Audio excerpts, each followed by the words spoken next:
폭우 속에서 들릴 리가 없는 소리. 이건 내가 직접 겪은 건 아니지만 아버지께서 젊은 시절 실제로 체험하셨던 일이다. 아버진 대학 때 등산부에 입부하셔서 자주 등산을 나가곤 하셨다. 그렇게 그날도 한 후배랑 함께 둘이서 이번에 오를 산행 루트 답사 겸 산을 오르는 중이었다. 그 산은 휴화산이었고 화구 부분에는 숲이 우거져 있었다. 그런데 아버지와 후배가 그 숲으로 막 접어들려고 했을 때 갑자기 날씨가 나빠지더니 바로 근처에서 벼락 소리까지 울리기 시작했다.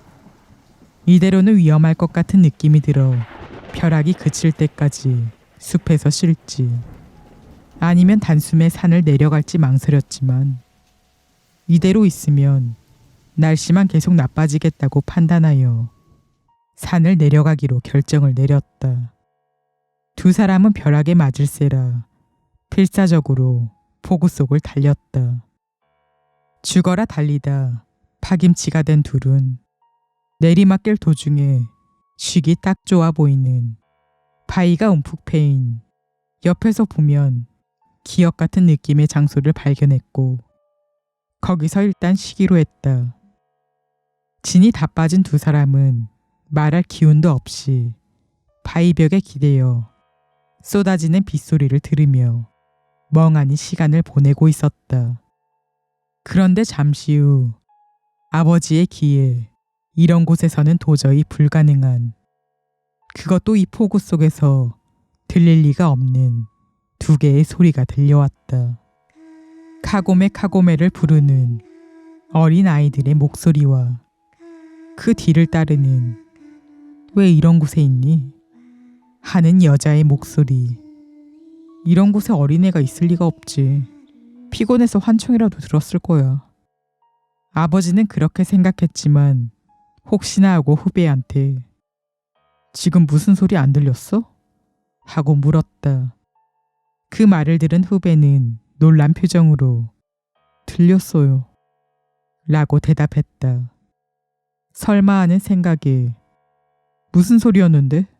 하고 묻자 돌아온 대답은 많은 아이들이 카고메 카고메를 부르는 소리가요. 섬뜩해진 두 사람은 비가 다 그치기를 기다리지 않고 서둘러 그 산에서 떠났다. 운이 나쁘면.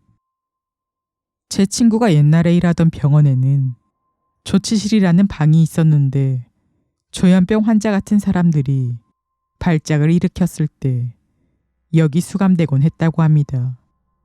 당연히 자살 방지를 위해 창문에 쇠창살이 달려있고 아무것도 없는 3평 정도의 잠금 장치가 달린 방이었지요. 그런데 친구가 일하던 10여 년 동안 그곳에서는 환자가 사망한 적이 2차례 있었습니다.